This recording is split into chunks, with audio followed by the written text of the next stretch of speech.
The boat graveyard off of Gandy has been home to dozens of old, rusty, sunken boats for years. But since we started our investigation in October, 11 of them have been pulled out and destroyed. It's something people here never expected to see.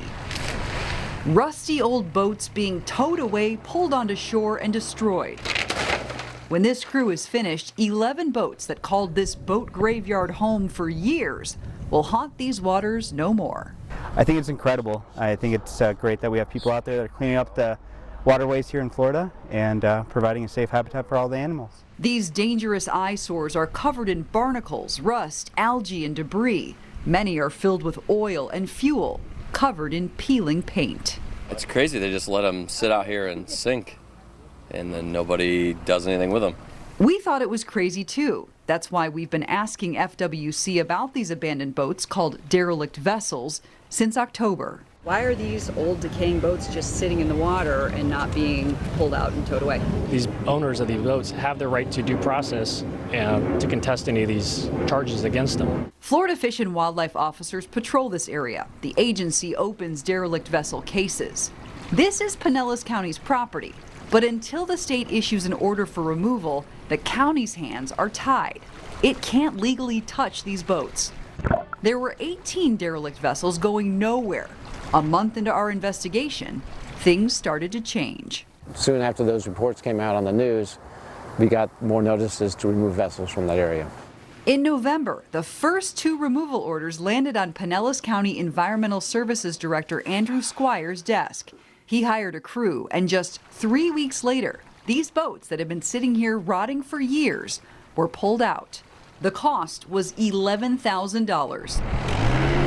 When our second story hit the air in December, things got a lot busier. A flood of FWC orders for vessel removals came into the county, allowing it to change the landscape of the boat graveyard. So on January 14th, we received 6 notifications from law enforcement to remove 6 vessels from that area.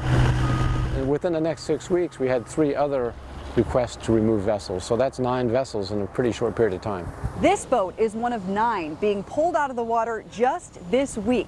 The orders came from FWC between January 14th and February 21st, after our first 2 stories aired. The price tag on this one, $44,000 for those 9 boats. Pinellas County will foot the bill, then submit it to the state for full reimbursement. We've removed about 11 vessels from that area since November. To get them all removed in that period of time is not that common. SQUIRES says the county has received calls from boaters who are ecstatic to see how fast things are changing. The boat graveyard is finally in need of a name change. These boats can be hazardous to other boats, and to get them out of the water is just a satisfying thing. There are still 7 derelict vessels in the boat graveyard that have been identified, but it looks a lot better than when we first started. Another recent improvement, FWC has announced new rules for how cities and counties can apply for grant money, making it easier to get old boats out of people's way all over the state. And we have those posted for you at WTSP.com.